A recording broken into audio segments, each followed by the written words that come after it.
інфармацыі Белгідрамета 14 мая надвор'е ў асноўным будзе вызначаць область павышанага атмасфернага ціску. У крайніх усходніх раёнах адчуецца ўздзеянне франтальнага падзелу. Уначы месцамі па паўночным усходзе навальніцы, падчас якіх парывісты вецер. У Брэсце без істотных ападкаў, уначы +3, удзень +20. У Гродні без істотных ападкаў, уначы +4, удзень 19 цяпла.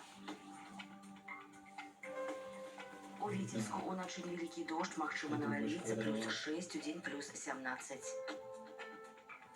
У Магілёве уначы невялікі дождж, магчыма навальніца, +5, удзень 17 цяпла.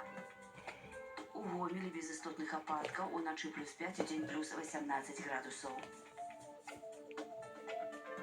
У Мінску істотных ападкаў не чакаецца, уначы 5 цяпла, удзень +17. У бліжэйшыя дні ў сталіцы без істотных ападкаў. У пятніцу 19 цяпла, у суботу +23 градусы. Надвор'е ў суседніх краінах. У Маскве +23, Вільнюсе +15, Варшаве 17 цяпла, у Києве +16 градусаў.